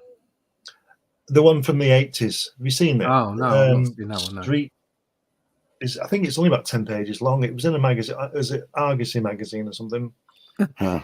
And not your Argosy, Ross. Not in that one. Oh, I was about to say, that's weird. Yeah. Street Code. The Street Code. Have you seen that? No. I think I've got one or both of the magazines he tried to do back in the 80s. The Tales of the Mob and Spirit World. Yeah, I've got Tales of the Mob, yeah. It's amazing what was going on. I saw on Facebook I shared it the other day that there was a Conan strip, paper strip. Oh yeah, I didn't know that, and that Buscema was doing it. Buscema did it for a while. Ernie Chua did it for a while as well. Yeah. How do these people find the time? Yeah. Well, when you get an opportunity to do a comic strip, even back when they did it, it paid a lot better than a comic. Well, yeah, book. I mean, Well, You know? I they find understand that attitude. Obviously, you say yes to everything, but still, it's just such a I know. volume of work. I know how they found the time. They didn't have an undo button. They just got it right. There you go. That too. That's Such a hard contrast. No background here, and then all of this detail back here. This is what I'm saying. Yeah, about those panels look like they've been. Yeah. And look at the guy, the side view guy. Look at the background. It's just some sort of shapes. Yeah, I mean, you've got a side view down the bottom left there, and you've got a similar one top right on the left hand page. And look at the care and attention that's gone into that, and what seemingly no care and attention into the bottom left. Those two panels stand out. Such crazy detail up in here. It's beautiful.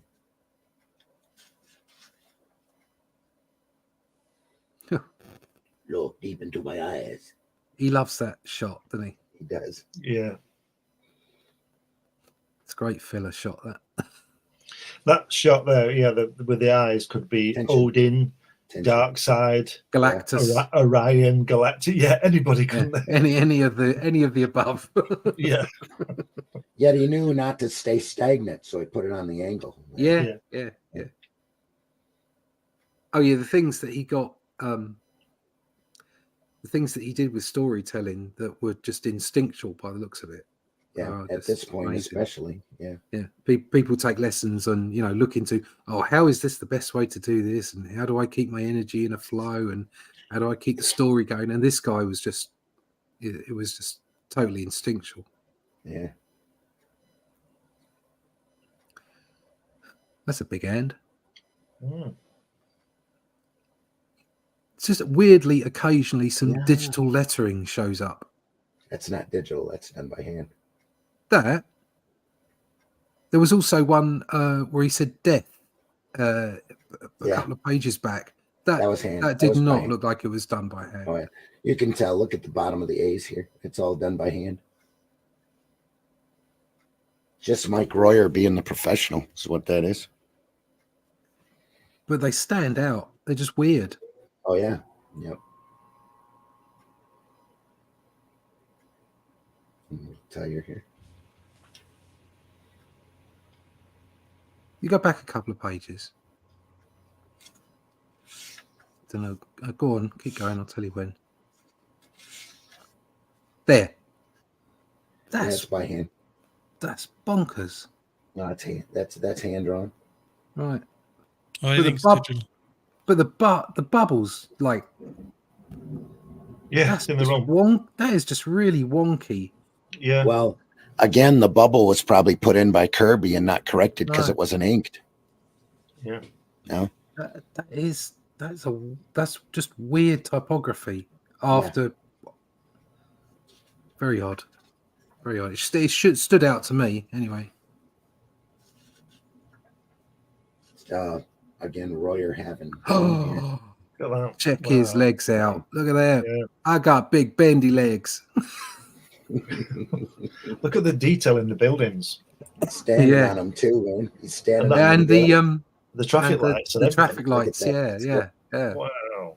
He's getting into Shikadach there. He's just getting himself down or Keepadach, getting down in a horse riding stance, getting ready. So that's a sign. Perform some kata. Like we talked about before, you have to know how to draw in order to strip away down to your style.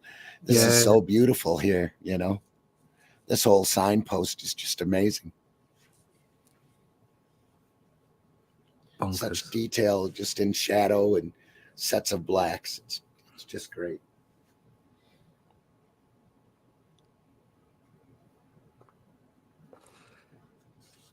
I guess if you were that large, you would want to stand, on the elevated ground rather than getting your ankle caught between the buildings. Yeah.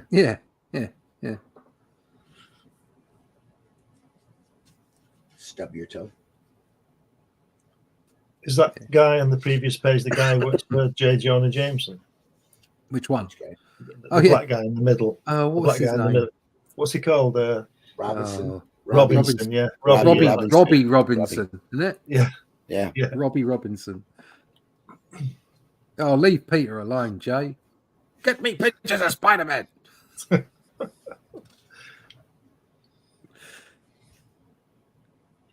9, 12, 14 This is lovely. panels on a page.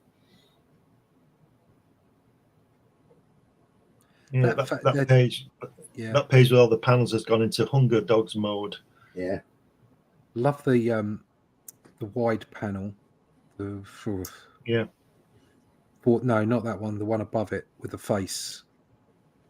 Yeah, that's Looks just almost such a looks like Kirby. solid object. His head is so solid. It looks like a statue, a Yeah. bust, doesn't it? It does. Yeah, it's amazing. Yeah. And then he does the next panel, and it's flat. Yeah. Yeah. But it's funky. Yeah. He's got a goofy expression on his face. He's Yeah. making hand signals. Gang signs. Yeah. Work up, friend. Want to see a great trick?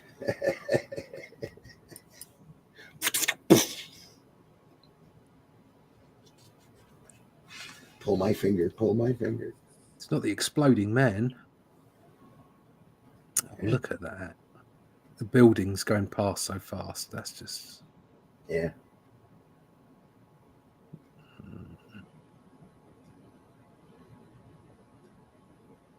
He likes drawing those panels where people are running away from what's going on, doesn't he? He always has a face turn, at least one face turn towards the viewer. Yeah. You know? He likes doing that. There's that big hand again with a big wrist. Or a little hand with a little Bent big in a really... hand. He's obviously a double jointed wrist there. That's really weird. Stick wrist. Where he's picking the top right, where he's picking the thing out, picking the top right. Top right. Let me take a look at your tits. Anyway. Where he's taking the Flesh Gordon. No. the thing out anyway. of the road, the manhole cover. Yeah. And his arm is straight, but his hands coming towards the camera. So the anatomy on that is really wonky. Yeah. But the style just overtakes everything. There'd be a lot more arm in here. Yeah. Well, the arm would be coming towards you. It's, Yeah. The positions are correct. It's just the anatomy that's incorrect. So the actual forearm would be coming towards you. So you'd only see that much of it. But the point being is that it's straight down. And it's odd that somebody who was so in touch with foreshortening would draw it like that. Yeah. But again, the style just takes over and you know exactly what's going on. It doesn't matter. Yeah. Look at those lovely thick lines in the arm for the muscle as well. Yeah. Again, Really really powerful. weird, but powerful. Yeah.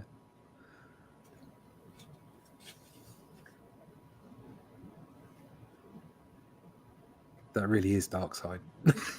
It is, yeah. The world according to Drum. The topography on that's all done by hand too. Beautiful.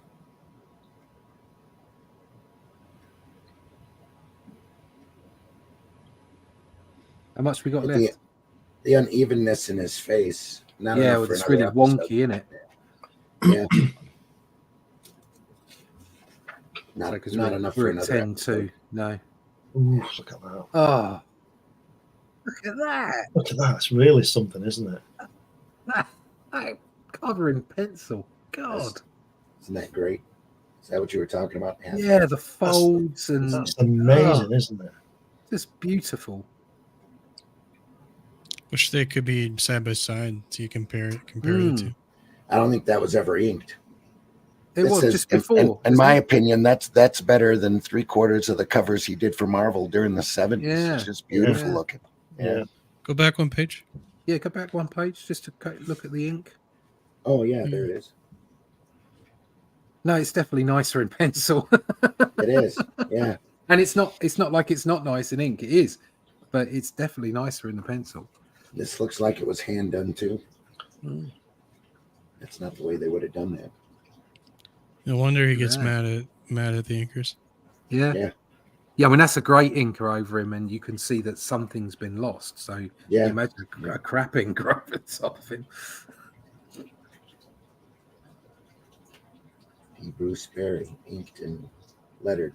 Oh, that's not Royer. No. Oh, you can Okay. definitely tell. Yeah. Berry's work on Kirby, I think is the wrong inking for Kirby, because if you look at Hunger Dogs, when he shared the inking with Royer, his Bruce's line it's almost like a Coletta line, really what I call a European line, Yeah. and it doesn't work as well as Coletta's line does, in my opinion.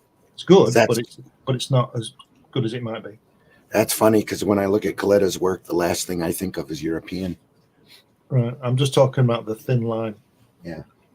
Not the style. It's just horrible, scratchy. Crow quill.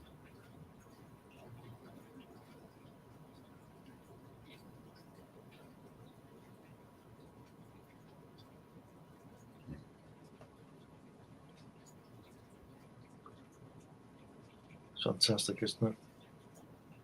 Van. Yeah, that's odd. It's like Without a train. reference. Yeah, it's like a train. You can tell where I'm sure that was done without photo reference either. Yeah. The entire stoop back there. Yeah. Just drawn in real quick. I can remember, you see the staircase up to the tenement building there? Mm-hmm. I can remember as far as I might have seen it on the TV, I suppose, before, but I remember seeing that for the first time when I watched The Man from U.N.C.L.E. Because I used to wonder if that's what New York was like with those steps, and it is, but I was only 10. Whenever I see that kind of tenement staircase like that, I think of Sesame Street. Right? Yeah. There's Oscar's home right there. What do they call them, brownstones? Yeah. Comics by Night was brought to you by the letters Z and V and the numbers 6. It was a disaster. Yeah. Boom. Oh, look at that. Wow. It's so full. That page is so full. Yeah. And There's yet been a lot of it's that not, in this. Yeah. Look at it's his artwork it's not full of render. no. Crazy. It's just full. It's Look at the guy at the very bottom of that big page and tell me who that is. In the middle. very bottom. Yeah, Yeah. there. This guy at the There. bottom. At the bottom. Who's that? That guy? Him. Yeah, it's dark side, isn't it? Yeah. It's just With his- with his things. With his There was funny a head. there was a poll on Find My Comic recently about rendering, whether you put too much rendering or too little, or like in the preferences there. And I think the highest vote was somewhere in between. But what are your thoughts on render? I particularly don't like it when it's just crazy rendering. Yeah, I don't like over-rendered work. I think the trouble is a lot of artists, and I'll include myself in this, you naively look at artwork and think that it's mega detailed. And in actual fact, it's not. All the lines are where they should be. Yeah. Overly done at all. It's just well done. So if you look at some of Jim Lee's work, for instance, you could say, oh yeah, but look at that. It's like over-rendered. It's like, no, it's just put in the right place. If you look at Brian Bolland's work, you could easily be fooled into thinking it's hyper detailed, but it's not. The lines are just put in the right place.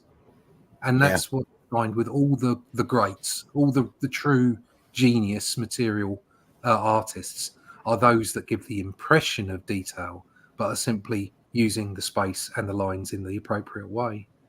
And I think a lot of artists get confused. I put myself in that group because I did as well. It took me a long time to appreciate that the things I was thinking were detail were simply well produced and well placed lines. I love how this looks so animated to me. Yeah. That face especially is just great. Sorry, Whiskey, didn't mean to step on you there. It's okay. It's just I was saying that simplicity is the better part of valor. Yeah. Well, exactly what you were saying about Toth, being able to take out the stuff. Exactly Yeah. right. and Yeah. create like we said before, impressionism. It's creating that world. It's creating an impression of that world, but bringing the reader along with you, convincing them, sucking them in. But at the same time, these are comic books, and although it's not quite the same way now, it certainly used to be the case. They were pulp. You had to get them out within a period of time. So there were certain shortcuts that were built into the art form that are now intrinsically part of that art form as an art form, rather than for the use of being shortcuts to get stuff done in time.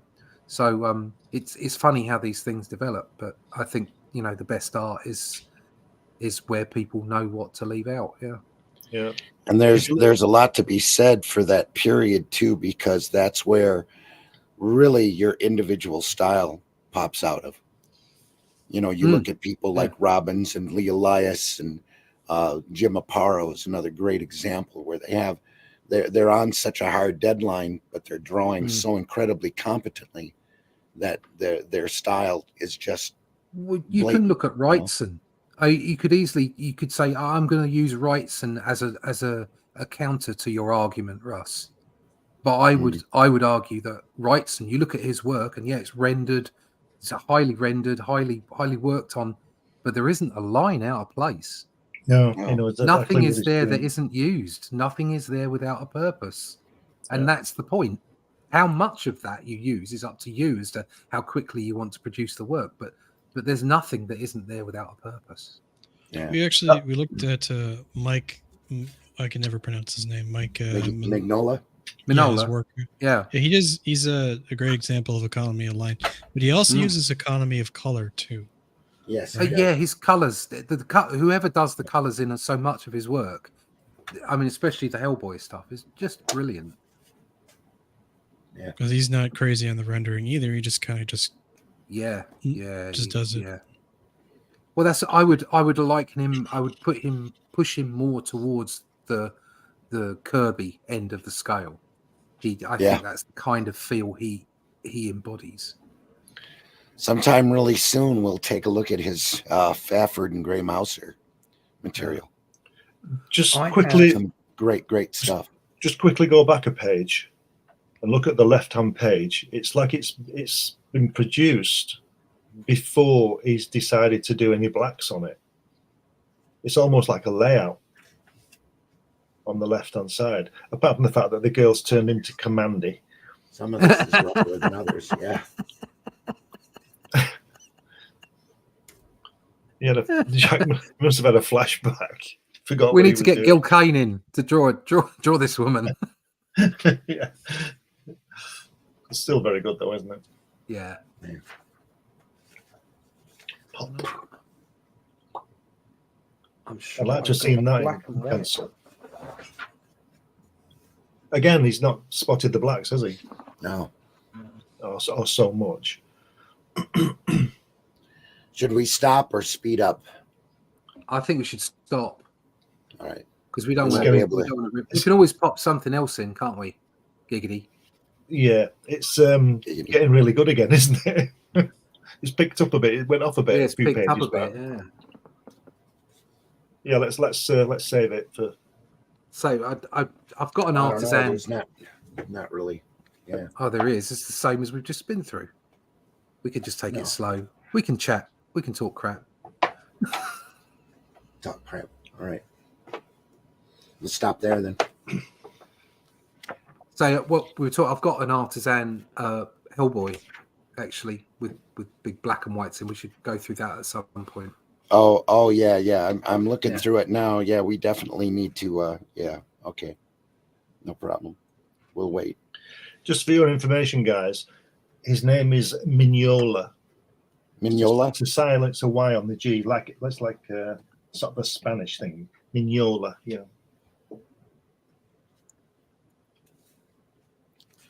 All right. I'll mark it. We'll start a little farther back. Back at that great cover. Yeah. That's a good call. All right. Can never get enough Kirby. No, it's Speaking of not getting enough Kirby, this Sunday, we're going to be going through a little bit of Captain Victory. Yeah. Yeah. So I've got Look the at first those 4 guns. Look at those guns. You can watch this everywhere but in California. There you go. Forces from the Star Worlds clash on Earth. There we are. Defense of our galaxy. So stop back in Sunday Funnies, 9 a.m.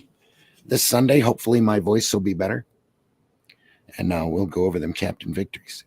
So, Glenn, tell folks how they can find you.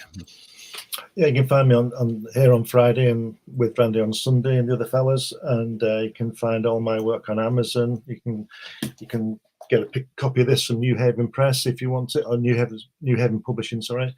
Get this from Barnes and Noble on order. You can find me in the pages of my magazine Comics Unlimited, which they don't know it yet, but Russ and Randy are going to feature heavily in the next issue. And whether they like it or not. And if you go to From My Comic, you can get this annotated volume about my character Hatch, which shows published and unpublished artwork and how he came to be. And yeah, that's about it. And you can find me all over social media. Just put my name in Google or Amazon, you'll see what I do. Cool. It's my turn now. You. Find about me at russleach.com. Please sign up for the email list there. There's a newsletter once a month, so I won't fill your inbox up. But you can find out more about the Shadow Kingdom, which is going to be launched on Fund My Comic in March. Obviously, all my other stuff there as well over at russleach.com. I was talking. I was just muted. That's all. Is there a DVD also?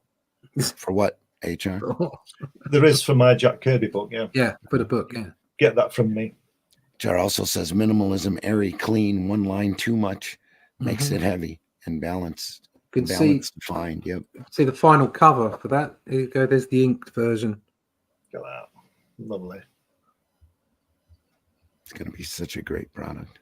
Yeah, looking forward to seeing that happen now. I'll put his blue tights on this time. Whiskey, tell folks how they can find you. Sure, you can find me on the old X there in the bottom left, Banner and Ricochet. And when you do that, if you put that into Google, this page here should come up. If I can fix that. Just a sec.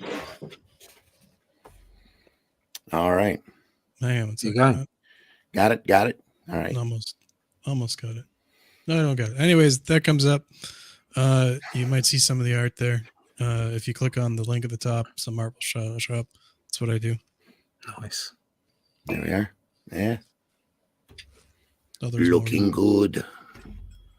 Yeah, so yeah, just find that and you can message me if you ever need anything made. All right. Cool. And folks, I've been your host, the horse, Randy Zimmerman, even though I spelt my name wrong there. Look at that. You can find my work over at aerocomics.store. Randy, you need an editor. I just need thinner fingers. That's what I need. Folks, we deeply appreciate you being here. We love showing this stuff off and bringing it to you because this is the stuff that we love. This art form is such a fantastic art form. There we are. Poof. You can find my work over at aerocomics.store, where you can find books like Herobot Zero, Calico, Paragon, The Fool. There's a lot more coming. So keep an eye out over there at aerocomics.store. We'll have some announcements here within the upcoming weeks of some more products for you to be able to get there at the store. A lot more coming, a lot more news from Aero Comics coming this year. So deeply appreciate you being here. Make sure you swing by on Sunday morning, 9 a.m. for Sunday Funnies, where we'll be looking at Captain Victory. There we are right there. We'll look at Captain Victory some more. Sunday Funnies, 9 a.m. We'll be back here again, Comics by Night, 5 a.m. on Fridays, Eastern time. Of course, that Sunday Funnies, 9 a.m. is Eastern as well. We'll look at some more Silver Star next week and maybe some other unusual Kirby material. We'll see what I can find. I was looking for that trading card set. I haven't quite found it yet. On our way out the door, we want to remind you of the classic quote by one Mr. Groucho Marx. It says, outside of a dog, a book is a man's best friend. Inside of a dog, it's too dark to read. Yeah. Enough said. A command of the language. Yeah. If you get a chance, hit that like button whatever format you're watching us or whatever platform you're watching us at. We know the majority of our viewership comes after the show, and we deeply, deeply appreciate you stopping by. I hope you are enjoying this content as much as we enjoy bringing it to you. And if you do, tell your friends. Our numbers are slowly growing. We are archived over at the Indie Comics Network on YouTube, the Randy Zim YouTube channel, the Comic Book Black Belt channel, the Bayonet and Ricochet Rumble channel. You can find us archived over there in a lot of places. So wherever you find us, however you find us, we deeply appreciate you being here. So any other buy alternative and independent comics, especially ours, please try to leave this industry in better shape than what you found it. You know, there's too much trolling and drama going on. The drama seems to be rolling like crap downhill and anymore. And we don't need that. We need more good comics. We need more great work by more viewpoints from as many different and diverse people as possible. And we just need it at a level of quality where we're entertaining people instead of preaching at them. Mm. So in the end, folks, take care. Deeply appreciate, again, you being here. Wait a minute, Dennis. Dennis is out in the wild.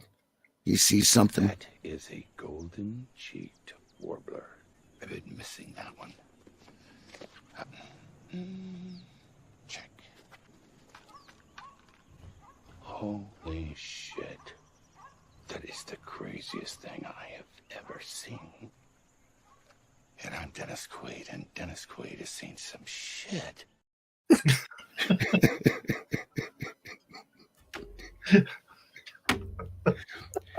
Take care, everybody.